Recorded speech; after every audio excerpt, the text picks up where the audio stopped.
William Joanes, born around the year 1600 in Hackney, Middlesex, England. It is unknown if he had any siblings, or was an only child.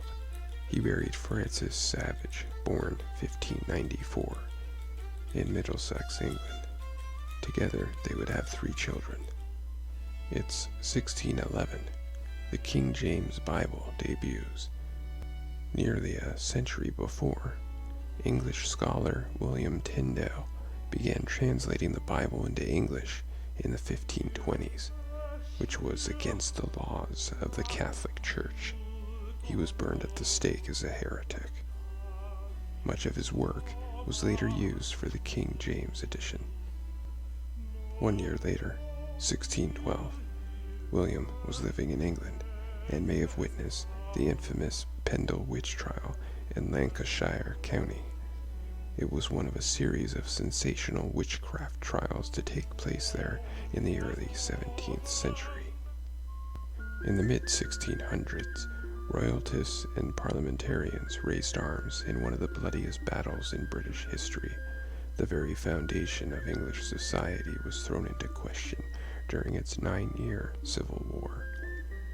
During the reign of King Charles I, dark clouds loomed heavily over England. Among the people's grievances were taxation, conflict with Scotland, and questions of faith, after the Protestant nation had acquired a Catholic queen. In 1642, a divide broadened. Royalists sided with the king, while parliamentarians advocated for intervention. To the Royalists, their opponents were low-class workers, Roundheads, insultingly named for their short hair. Parliamentarians rudely called their enemy Cavaliers, an upper crust, out of touch with the common man's plight. It was total chaos and upheaval as battles bloodied towns, villages, and cities.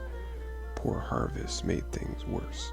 Prices jumped, and food became scarce. The king was tried for treason and beheaded on January 30th, 1649. But the war raged on. Finally, Oliver Cromwell became the unlikely hero of the parliamentarians when he rose from the ranks to lead an army of 28,000 to defeat 16,000 royalists in 1651.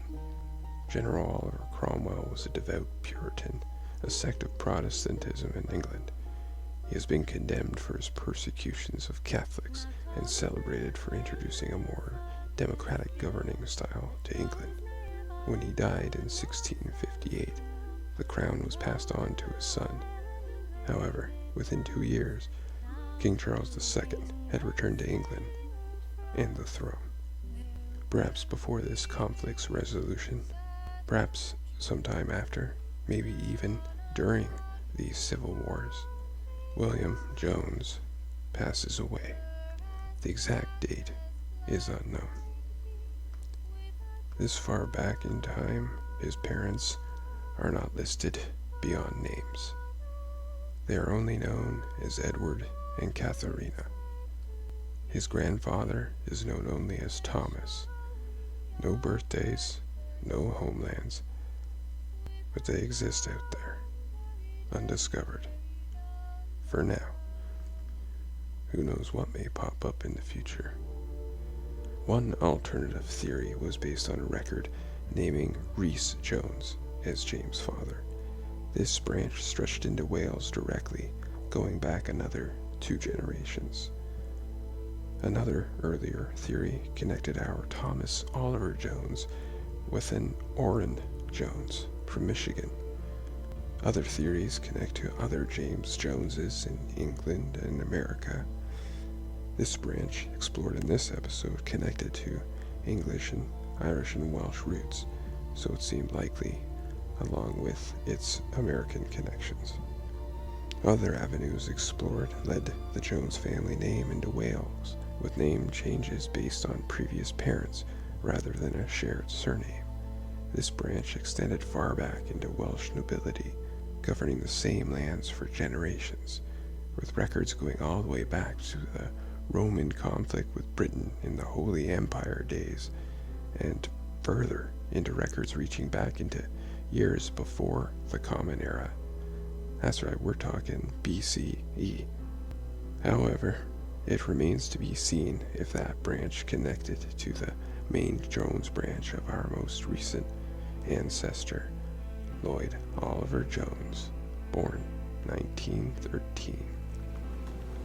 With William Jones, we now rest at our 8th great-grandfather, who lived over 400 years ago.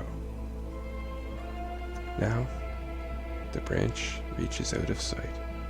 However, it continues to extend far into the centuries long since past, and further yet, until the trunk reaches high enough it converges unseen into the unknown as one collective system of wide-sprawling roots nourished by the blood of one uninterrupted line of survivor after survivor.